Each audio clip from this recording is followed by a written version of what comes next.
Hello and welcome to this week's edition of Conversation with History. I am WILKIE, and guess what?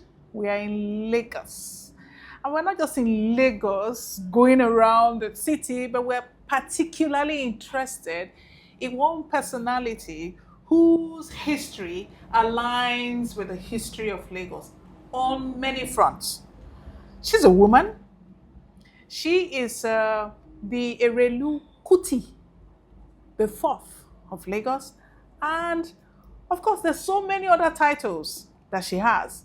She's also a socialite. You would know her. I mean, she's very, very unique because of her fashionistic disposition to clothing and apparels. And we're speaking of none other than Erelu ABIOLA DOSUNMU, who is also well known as the Erelu Kuti of Lagos. Thank you so much for having us in your home. I'm so glad you could make it. You know, interestingly, I have known her for over 20 years. There was this Eyo festival that was held at the TBS here. In fact, that was my first exposure. I met so many people on that platform. You know, that's beside the coronation of the current Oba of Lagos.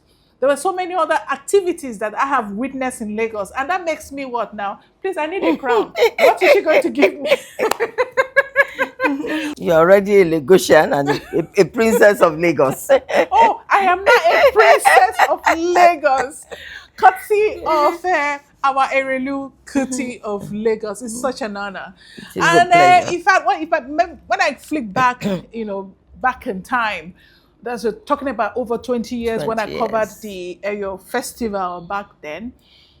It was a beehive of activities. You actually played a prominent role. I remember I came to you, we sat down, you were talking to me, educating me on the different houses, you know, that makes up the whole Eyo family. Yes. I remember that. I remember that conversation. I also remember the conversation I had with now the present central bank CBN governor, Mr. Yemi Cardoso. We were having an interview and he was cautioning me on what to do and what not to do. And as he was talking, fear had already seeped in. And as would have it, one masquerade was coming from behind. Do you know he took to the left side and I took to the right side? We don't know what happened to the cameraman. Everybody was on their own. We had to answer our first names because the fear was palpable. And it's a good thing we're going to revisit some of these areas, some of these aspects of our culture, especially the Lagos, you know, heritage as we have it. Because again, it would seem that Lagos is actually the window to the Yoruba culture, you know, when you look at it from the West, because they have so glamorized the Yoruba culture that everybody is curious. We want to know, you know, what is it that makes Lagos tick? The Obaship, the Eyo festival, those three, you know, what they call them again? White cap chiefs. White cap chiefs. As you come into Lagos, that welcomes the first you. thing that welcomes you is welcome to Lagos, the land of aquatic splendor. You know, so there's so many things that just make Lagos Lagos. You can't take away Lagos from Lagos, but you can come in and out. You know, the Lagosians are very inviting, and it's just as well. I'm so glad to hear this coming from you. It makes me feel wonderful. No. I mean, I've lived here for over 30 years, so I feel like I'm part of the system. Now, some people have always wondered. I don't think I've ever seen you in any other color but white. And then there's this curiosity about why you wear the white color, why white is your favorite. You know, in spite of you being a fashionista, a fashion icon, you know, but white seemed to be your chosen color. I wonder how you've been able to manage this white, you know, image in everything you wear, at least in the public. What is it? What's the origin of this white? And why is it that we don't see you on any other color but white? Well, I guess I've always loved white, even from very early years of my life. Even as a young person, I love white, and of course, and other colors, especially yellow, primrose yellow, and sometimes red. But when I now became Erelu, part of what I was told uh, about the first Erelu Kuti, who was a great woman, a phenomenal, we were told that, she would tie white wrapper up to her chest and she would sit on her throne and solve the problems of the world. So, since I've always loved white, it wasn't difficult for me to wear white every day, casually. And then it just grew on me, and I found that it was difficult to wear other colors. So I just stuck to the white. But like you said, when we had your 20 years ago, I must have had some kind of colors on me.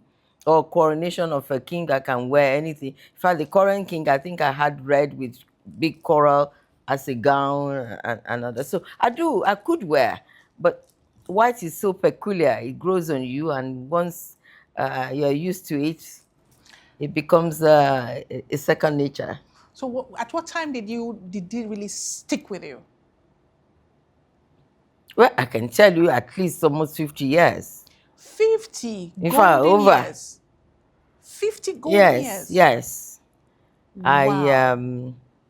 almost 50 years. Because I just gravitated to it. You have become like a cultural ambassador, not just for Lagos State, but even for the Yoruba, culture. And for me, it's one big thumbs up that I would give you here right now to say, well done Thank for you, thank you. for keeping the traditions alive. Mm. And I know you didn't just start today. It's something that has been with you for as long as we know you, and even people who are older than me, which is why I would like to start from the very start. I know you're a Lagosian, but I want to dig deep into the roots because, I mean, for you to really understand a tree, you've got to investigate the roots.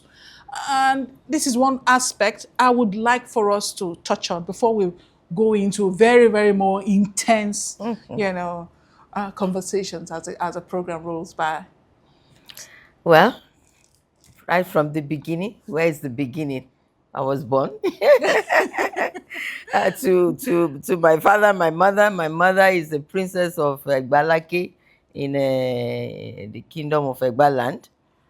Uh, and of course, my father was a prince of the kingdom of Lagos. And so I had royalty both sides. So you can imagine the upbringing I had, very strict, very, very tight, and made you aware. Your parents made you aware of who you are. And of course, you could never, never go to play in the neighbor's house. I mean, my father would be the first to chastise you and make you realize that, well, you've been pedestrian. How can you go and so that was the environment I grew up in. And then I developed a lot of interest in the royalty of my birth, especially that of Lagos. And so I showed keen interest. And when the position of the Erelu Kuti uh, became vacant, there was no question of who should take it. I was very young, but it was a unanimous decision because it's not just the decision of the reigning king, it's the decision of the royal houses that yes, she's good enough to be our mother. And how old were you then? 27. And the youngest in the gathering where I had to see was about 70. The rest were 80, 90, going to 100. And of course, they were also very skeptical and said, what is this babe doing here with us? She's going to, and then of course, she's very modern in her outlook. So she's going to bastardize the whole system. But what they didn't realize that was an old woman clad in the body of a young person. Because within 3 months, I was the one calling them to order because I always do my due diligence. So I was the one calling them to order, to order to the propriety of the position that they hold. It begs the question of if you are the only child, because we don't get to hear of any of your siblings, in the way that we hear of you, in the way that we know you, in the way that you're active. And I'm wondering, is it that they were not interested? What exactly is the picture? Well, I have siblings who are highly successful in their own Right. chosen fields and all that. But you see, if you look back, I mean, we've met over 20 years ago. Hmm. But when you look, even at that point in time, not to talk of even beyond, and I've been in Erelu for over 50 years, even at that point in time, how many people really wanted to identify with culture and tradition of their birth? Most people, especially those who have been exposed to the Western world, think that, oh, it's beneath them to be part of the culture and tradition, not to talk of participate. They think it should be left to the unlettered, the ugly, the fat, the everything that's negative to propagate culture. Most people believe I had turned fetish. It has nothing to do with being fetish. It's just having pride in who I am and my culture, and the culture of my people. Were there anything that shocked you in terms of, your exposure to this? Because, I mean, you've gone deep into it, deep, deep, deep into it. I'm sure you also converge during the day and during the night. You mean I'm with you during the day and at night I turn into a big bird and I fly? Because some people have told that they know I'm the queen of the big birds. Oh my goodness. I can tell you, I'm a staunch Catholic and I believe in the one Almighty God. So you read the Bible? I also read the Quran. Wow. And I can tell you that both are promoting the same thing, the Almighty God. And the traditional religion is promoting only one God, the Olodumare. Now, to answer your question, in every religion, you have people who bastardize religion and use it and manipulate it for their own selfish reason or for their greed.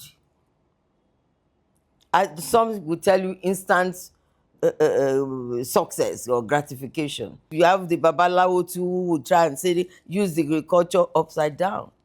What when you talk about Orisha, Orisha is not or issue. It's not the devil. It's not anything negative. Orisha are people that have been specially made by the Almighty God, by Olodumare, giving special gifts that will now become intercessors for lesser mortals. Okay, so to answer that question again, which is, if anything in your cultural exploration, Yes. has anything shocked you? Oh, of course. Of course. But when we do Highlighted. Eyo is beautiful. It's cultural. I was going to go there. Like, Well, I thought I was reading your mind, when we have conclaves and you have places where you don't allow people to go to. Now, a practitioner should forgive me. There, I can tell you, if they commit murder or they do anything evil there, somebody will, it will leak out. And this day and age, if it's proven you committed murder, you yourself you'll be sent to the gallows. So we don't do it for those people who think that's what happens there. It's not true. We see it. We talk about our society. We talk about how to better the lives of our subjects. We in Lagos, maybe that's why Lagos is so unique.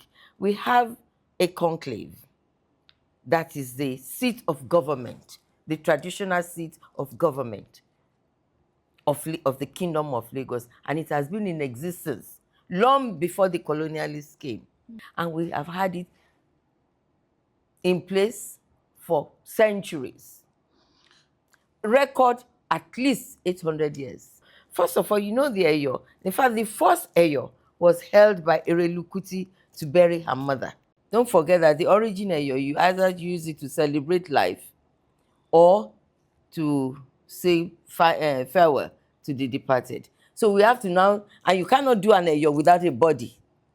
as a woman, in the cultural norms of the African, heritage, women are more often than not relegated to the background.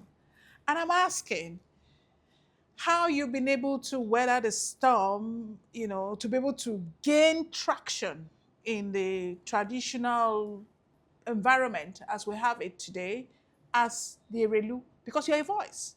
You're a voice for the women, you're a voice for the girl child, and you are a voice for yourself. And I'm wondering how you've been able to stand the test of time because I'm sure, or I want to assume that at times when you felt like the whole system was going to crush you and get you out of the system. Did those moments happen or have they happened in the past? It is life. And strives and struggles have always been part of creation. And so, of course, I've had moments like that, but I can tell you that moments never extend to the fact that I want to give up. Do you have other proteges? Are there women that you're grooming to also? Because there should be some kind of succession plan. You have been fighting the war, standing tall as a woman amongst men. Are there other women that you're also grooming to also, take positions, strategic positions as women in the cultural architecture of the Yoruba kingdom or Lagos in particular? You know, that's the beauty of Lagos.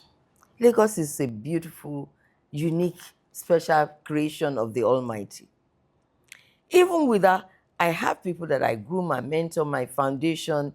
We are constantly empowering and all that. But I found that in the culture and tradition, I didn't have to do much. By virtue of what I stand for, other people just need to look at what I do, how I do it. Most of these other Erelus are honorary, but they also work directly with the king. So what has done is has given a platform, a voice to womanhood in culture and tradition and in royalty. I've listened to you talk and you speak English with some level of command. You have a great command of English, an admirable one at that. And I'm sure quite a number of people will be wondering, what's her educational qualification? Or was it the Ayo and the traditional thing that, empowered her and groomed her to speak the English like the Queen of England? So what's your story in that regard? Well, I think it's the other way. I was brought up and groomed to be able to add value to the platform that I find myself, to culture and to tradition. And I thank my parents and I thank Almighty God, because if I wasn't that well equipped, I don't think I would have been able to do for the tradition and culture what I've done. I've been to, I went to school. I went to school in Lagos. I went to school in Kano. I was in Anglican school in Lagos. I was in St. Louis College in Kano, in Bompai. I did higher school in St. Teresa's, the college in Ibadan, and I studied business administration in London University, and I studied law to intermediate, and I studied the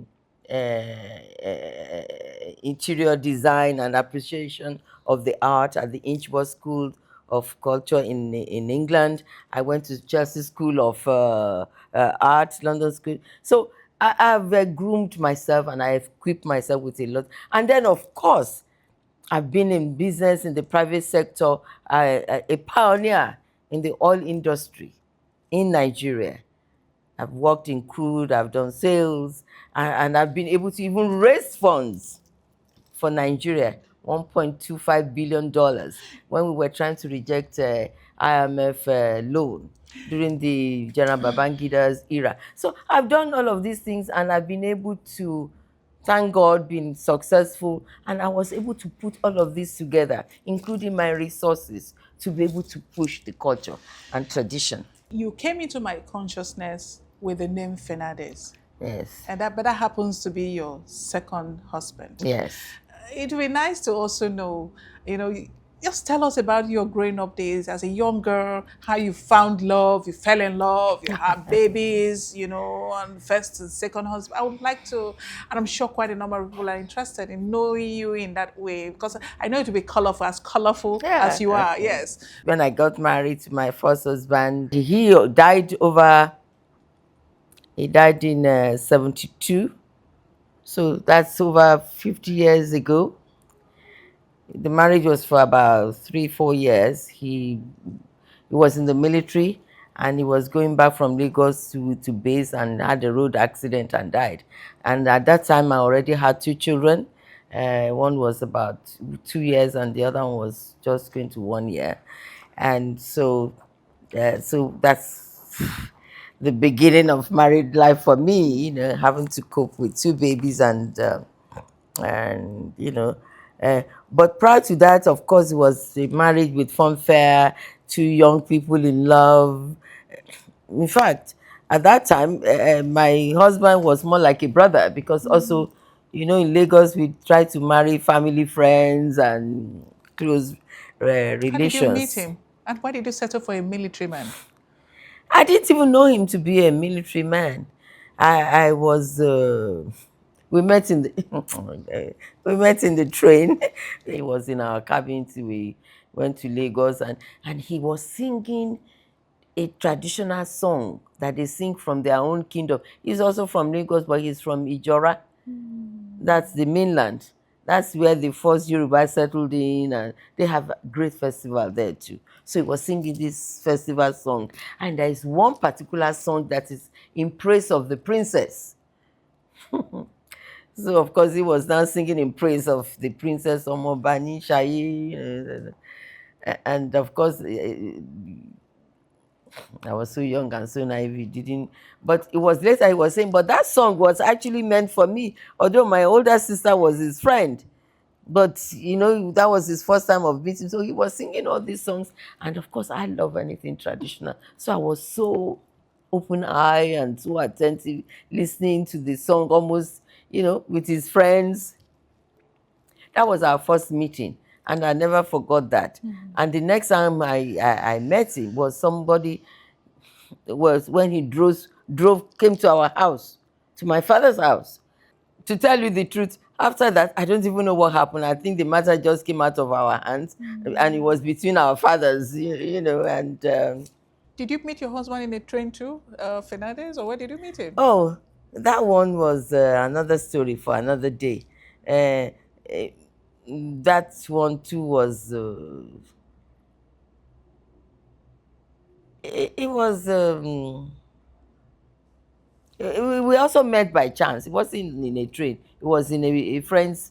Both of us were visiting the same friend at the same time, and that was barely about a year into my marriage when I met him. And of course, also perhaps that's why I don't like black and other colors, because I was obliged to wear dark colors at that At age. It that was time. ridiculous, and so I swear that never again.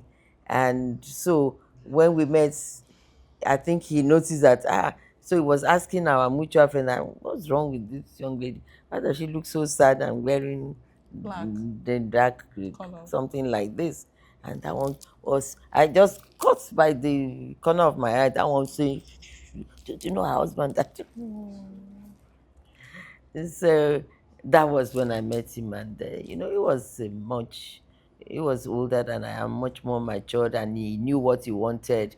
And by the time a man woo you and make so much fuss of you, of course you yourself you fall, and then. But one thing I enjoyed in my 2 marriages is it's a lot of love, tolerance, and care. And that's something special that people who have married all their lifetime, I don't think they actually were privileged to enjoy that kind of love.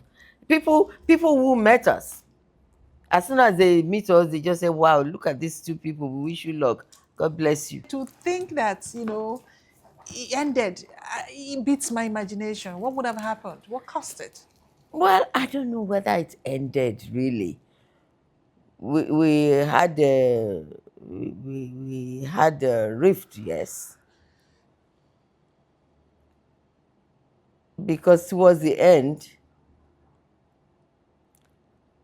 um, like somebody said, that they hope he made peace with me before he Pass. died. But he made peace with me a long time. It was just that, when something was beautiful, pure, and nice, um, uh, and of course, because he was also a good man, he was manipulated. We had a rift. We were in process of making it up, but somebody here deliberately, they knew he met somebody, and they sent a delegation to go and ask for the hand of such a person in marriage. I cannot tell you that this is the problem between my husband and I. Each time we meet, it's like we never parted. Do you blame yourself for what happened? No, not at all. The only regret is perhaps I wish I was wiser and older and more experienced. That would have been a way I would have been able to manage I handled it. and keep the problems at bay. In one day, you can phone 50 times, you know, and then you see gradually the calls started becoming 20, 30, 10. And then so you know that other interests have, Gone and in the picture. when that happened, maybe I didn't handle it well. But I think all of us paid for it. He paid for it more. Why would you say that? Because, you know, you don't meet your soulmate always. I know if he's anywhere, I'm somewhere else. I know what he's thinking. And both of us will react the same way on an issue. So for me, I've had a whole lifetime of a marriage, even if it was short. And when you talk of short 10 years, Ah, no, no, no, no, no. No, no, no. We were together for about over 20 years. And at least few years before he died, we talked nearly every day. but if you people were that close, why was he insisting that you drop his name? That was just another intrigue. That was way back now. Because after that, he now said, they now told him that I already have somebody else in my life and this and that. Said, so if she can leave me and find somebody else, so she should drop my name. And then, of course, he went to court and I went to court.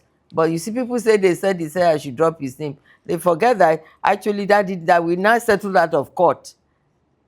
And he said I can bear his name, my children and his children and this and that and that. And that was the court settlement. We settled out of court now. Did he ever apologize to you? Oh, yes. Not only to me, to people close to him. That's the best wife I think that ever happened to him. So for me, is part of my closure. But even before I hear all of this thing, I had a closure. I forgave him because I know. I knew the person that I was married to, and I knew was basically a good man. But what do you miss the most about him, about that marriage? What I miss most, you know, then there was more Yoruba and culturally inclined, more than the Yoruba man that never even left Nigeria. And he left Nigeria by the age of 18. But he loves the tradition. He loves our culture. In fact, I think he pushed me into it more. I feel more pain for him that all those things that he loved, the sort of life he wanted, He didn't because last. don't forget, before I met him, I didn't know. Even the children he had at that time, he didn't even introduce them as children. But he's had at least, 3 women before and children. By the time I knew, of course, I was well into it. So It was alleged then that he was the chairman of the Ogboni Society. well, the reformed Ogboni society, that was because I've just told you what the Ogboni is all about. It's more of a social thing, especially the reformed, not the traditional one. You know, What's the difference between the reformed and the traditional? it's part of trying to get it to be acceptable. That's why they call it reform. But they still sit and do communion 9 days. They meet, they talk about something. It's usually about something progressive and the good of the society that we talk there and resolve issues and support each other, eat together, dance together. And When you say we, were you also a member of the Ogboni Society? I didn't have to be anything. Royalty, you I'm said. royalty, and we are the ones who, I'm royalty. Was it We are his head of the culture, so I don't have to be anywhere. member? I am a member of where I said is the seat of government, of traditional government, where a woman has a seat. And yes, Was it his love for tradition that, inspired him to join that? it is he loves the tradition. He loves the Yoruba tradition. And I can tell you, he became that not because it's fetish, but it is the Yoruba tradition and religion. Culture is not negative. Which denomination do you belong to? The white. The Seraphim and Cherubim? No. I won't even dare. I was just being. Because you see, you have people who are genuinely practicing the religion I'm properly actually, to please the Almighty God. Catholic. But you are some of those people. I'm a Catholic. But even in the Catholic churches, you have people who are full of intrigues and infighting. Rather than face the purpose of for going there to worship But Almighty I in don't. truth and honesty and loving your neighbor as yourself. I don't know why. Perhaps you may need to do more in educating people and demystifying some of these concepts that are stuck in our heads about some of these traditional, Because rights and cultures and all of that. Because, like you rightly said, when they mention Ogboni, you will think twice. You take some two steps backward and say, okay. But you're saying that there's nothing more. It's just a societal, perception that is giving it societal a bad perception. name. And Or the bottom line, no. we're still suffering from colonialism and indoctrination. Those people came to make themselves acceptable to us, to give them opportunity to, pardon me using it, no, I won't even use that word. You can't come, but to take advantage of us. They indoctrinate us and make us believe that what is ours is wrong, what is theirs is best. But by now, we should have realized that there's no such thing.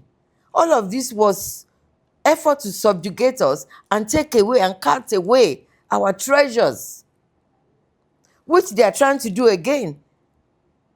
Economic colonization is coming because the Western world is practically saturated. But Africa is still young, rich in treasures.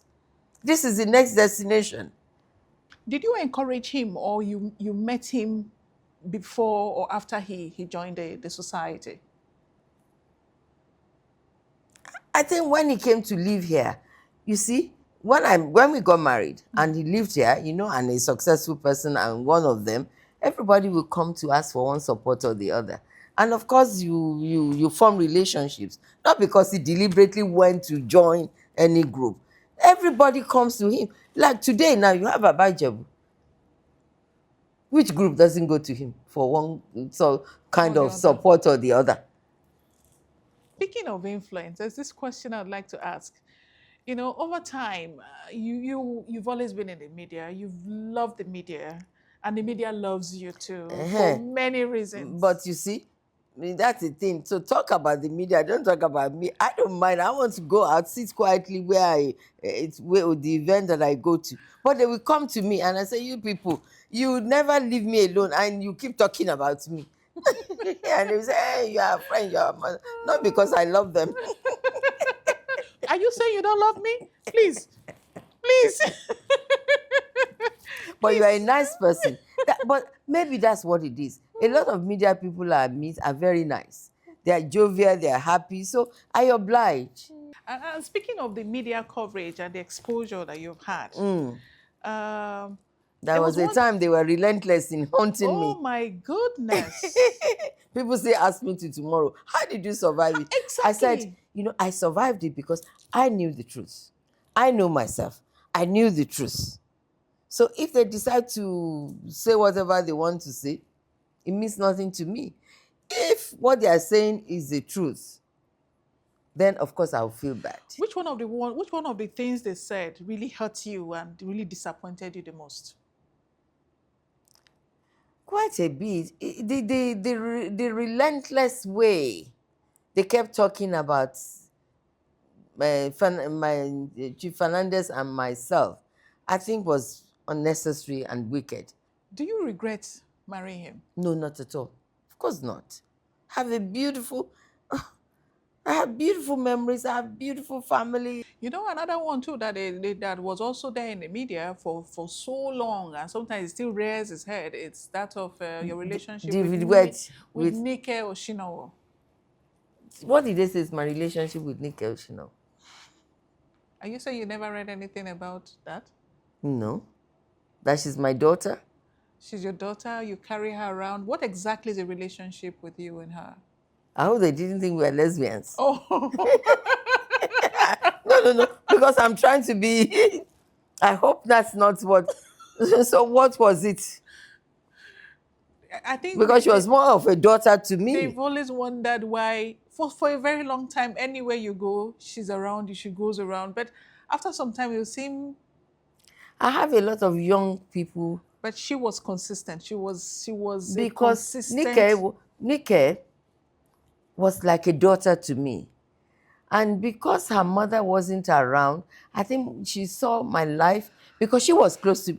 In fact, maybe you're right. I remember when I get impatient with her, she said, sometimes she does things and I tell her off and I say, nobody behaves like this. And she will say to me, you are so prim and proper and all that. And they don't see you like that out. The public don't see you the way you really are.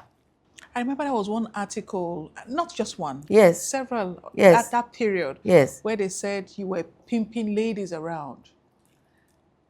And I'm like, this beautiful, respectable woman. But you see, if I hear that, would it make me unhappy? Shouldn't. Because it's not the truth. If it's the truth, so what? Is it only Nika that is around? If Nika is not around, can't I have replacement? Or which woman has come out openly and said, oh, she pimped me with this?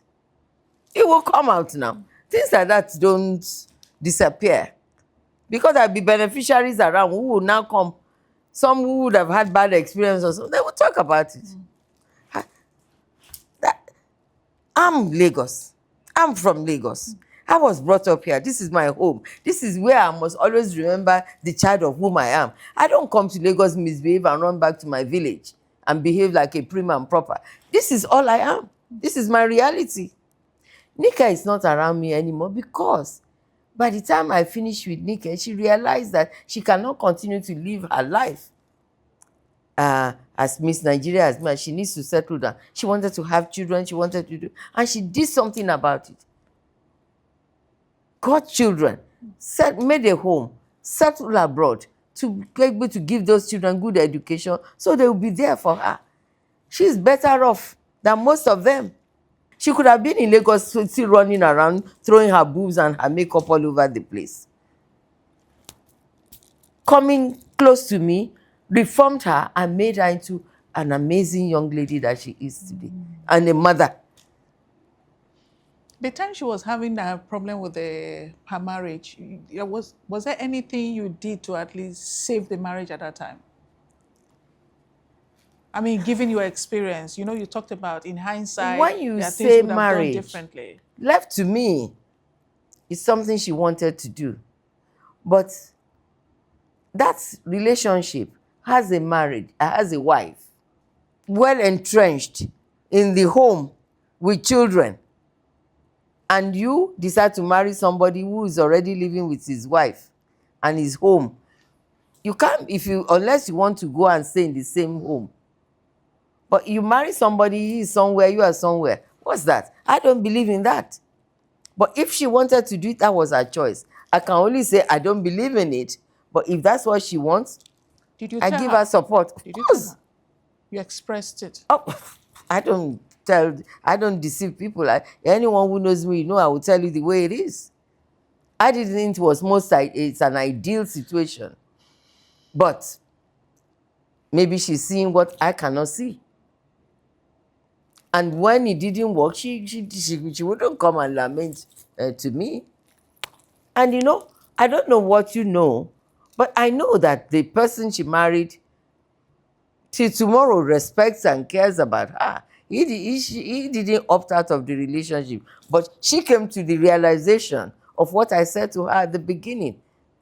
How do you say you marry a man who stays suddenly with his family and then creates another home? That's disaster for loneliness and lack of fulfillment.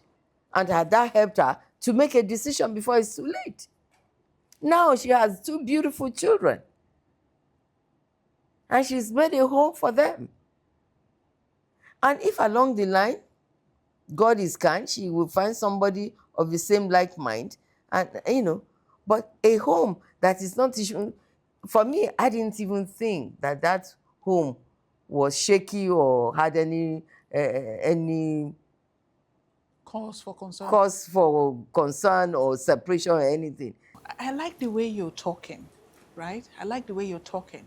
And I'm actually surprised because until you get very close to people, sometimes you're clouded by impressions, that's been created out there.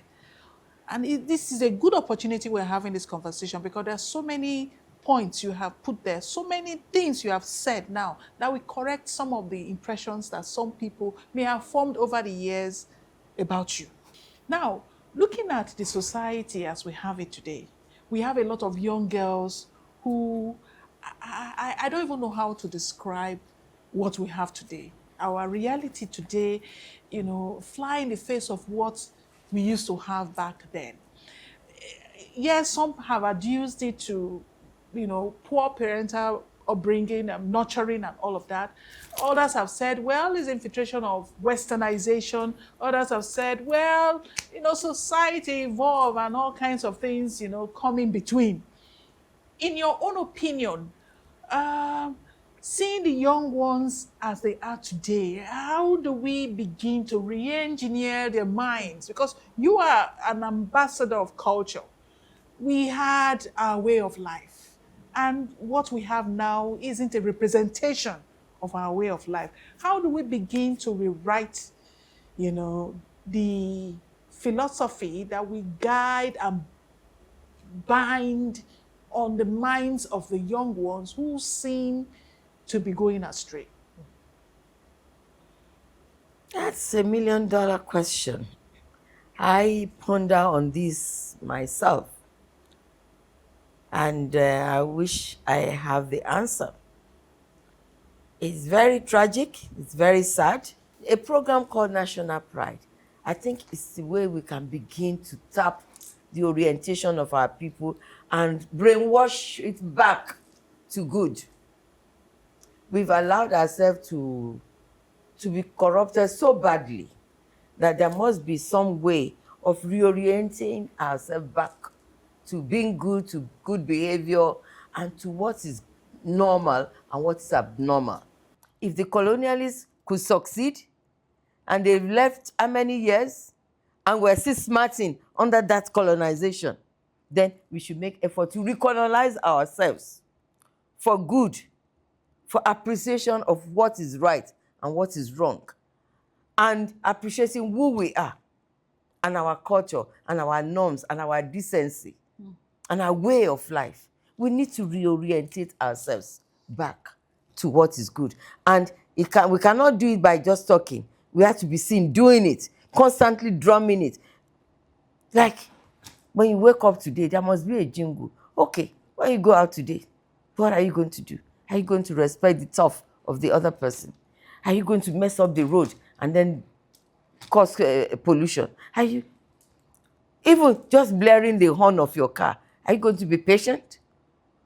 And at the end of the day, can you have a template? We should throw templates all over. Given the situation that we found ourselves, especially with these young children or young ones who are, living life differently, a question that some would ask is this not an indication of the failure of the traditional institutions? Because at one time, we were being guided and guarded by, ethics and principles and philosophy of the traditional institutions. You know that, okay, You are bound to respect your elders. You're bound to do this. You can't do this. You can't do that. No, it's against our tradition. It's against our culture. Are you not an African child and all of that? Now, with what has happened or what is happening, what is unraveling, in the lives of this present generation, isn't that an indication of the failure of the traditional institutions? You see, it's easy to put it that way. Perhaps if I was not a practitioner, I would not have been able to give you an answer. But I can tell you easily. In fact, you should praise the traditional institution that we have struggled to keep faith and to hold on to our culture and tradition. Because what we call democracy, the imported system that we call democracy, that we have imported into our life, is destroying us. Because what works for A may not work for B. And if we bring it wholesale and try to imbibe it and impose it on our culture and tradition, we're being destructive. And that's what's happening to the traditional institution. Have you ever considered going into politics full time? Don't do that to me. Everybody is always asking me, at the end of any interview, they ask me that, am I not doing enough on this platform? That at least...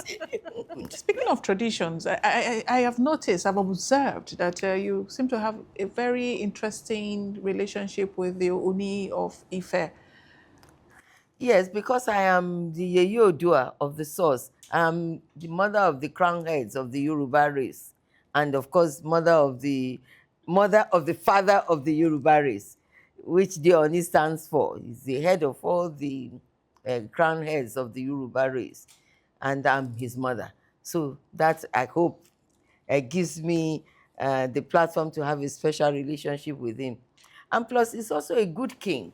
And he means well for the race. And I think it's a good thing.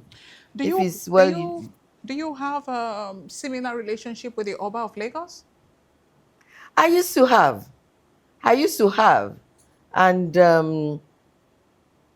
I believe we'll be able to recapture it again. What happened? Nothing.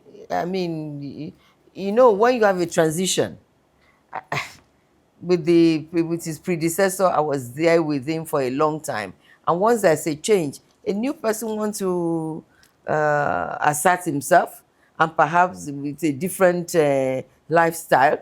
So he will want to assert himself, and it's still a male-dominated society, even if I'm the mother and the one who gave him right to put the crown on his head. It's still a male-dominated society, and he still wants to reassert himself and all that. But I think we've gotten over all of that. We heard for that, posterity. We heard that he was trying to clip your wings, thinking that you were overreaching. That's what I say. When you have a transition, there will be a whole lot of misunderstanding, misconception, misrepresentation. But time is wonderful. Time is healer of everything.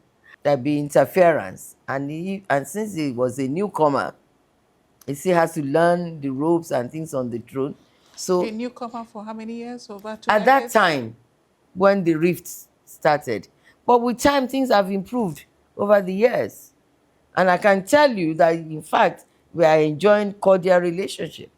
Thank God we now enjoy a good relationship. See this whole crown thing, being, shifted or, moved to a level where a woman will one day wear the crown of is it the Oba now of Lagos? Do you see that happening? Do you see a possibility of a woman ascending that throne as the Oba of Lagos? Well, look, Erelu Kuti was crowned. You've had a female Oni before. Even you had a female Oba of Benin before. You had females of the various kingdoms, and they all disappear. If it happened before, if the equation is right that made it happen before, it may happen again. But I cannot tell you how, when, or but never say die. Once, because they tell you there's nothing you haven't seen in this world. So you never say die. Nothing is new under the sun. And nothing is new under the sun. So Fantastic, fantastic. And it's actually been a pleasure. It's been a beautiful ride just talking to you. You have obviously lived life on your own terms. And it's a very colorful one at that. You know, you could actually, have you written a book? And when are you writing one? You should write memoirs. These are the times when you should start putting pen on paper and say, come, I need to tell my story, apart from what we are doing, which is this conversation with history. Yes, you know, those who didn't know you would know you, and those who have had misconceptions about you will probably have a rethink. But you know, misconception about a woman is norm. You know, once a woman is visible, you are an achiever, you're visible, you're holding your turf. It's not commonplace phenomena. So there'll be misconceptions, there'll be stories, there'll be fabrications. So I'm saying this because I don't want anybody in that same position or coming after me to be petrified or to have any misgiving. As long as it's the truth, you are an achiever, and what you are doing it right with sincerity of purpose and with the fear of God, you will survive it, and the truth will surface at the end of the day. What is it about you that people out there didn't know before now? Give me an exclusive. Tell me one thing that we didn't know about you before now. Well, you should answer because you from this interview you've spoken about so many things people didn't know about me. People who just saw me from the distance. Yeah, you are so humble and so friendly about the way your disposition and I'm saying it on the records and for the records. It's my experience with her. That's why I just picked up the phone and said, I'm in Lagos. Can we have a chat with you? We have a program conversation. And he said, why not? Come, when do we do it? And that is you. That's the you I know. And I hope that you don't change. In fact, it will be difficult for you to change at this You don't change at almost 18. I've been formed from 5, 6 years old. I cannot change. What is your lowest moment, as in the moment that really shocked you, to your foundation? What is that one moment that tops every other one? When you say that, I miss my parents a lot. I was very close to my dad. I was the apple of his eye. And I used to think my mother was my enemy because she was so strict. But she then became my best friend. And I miss her also terribly. But when you ask that question, then the first thing that came to my mind was the death of my first husband. Young people, young, vibrant man, just 29-year-old, he was already a colonel, he was full of life. And then he went out one day and they came back and said he died. It was like somebody took, the firewood, the red part of it, and was sticking it to your body. That pain, which of course was, I can't even say imagine because I felt it. And that pain is still with me even 50 years on. I don't think there's anything that has brought me so pained and unhappy. And believe me, I've lost, I've won wars, battles, I've lost battles, I've won money, I've lost money, it's all part of life. That it happens, you move on. But that incident, 50-something on, still remain fresh with me. I thank you most profusely for keeping yourself on the ground and keeping our realities alive and adding value to our lives. And we want to say thank you so much for also upholding the culture as you have done over the years. You've been very tenacious. You've been very consistent. You've been very persistent. And beautifully so. I mean, if nobody sees anything, the white in itself is a question mark that, begs for answers. And every time, those questions come up, you're always there to answer My dear Now, Tetla, I think she's the most diligent, consistent, fastidious person I know, because she wanted this interview and she wasn't going to let me off. I was trying to edge out of it this afternoon and say, oh, can you give me another hour or two? She insisted, and at the end of the day, we made the right decision to have it here rather than at my center of my foundation. So I'm glad we did. And I'm glad you came, and I thank you. And I wish you progress. I hope this will bring you a beautiful laurel when they see it.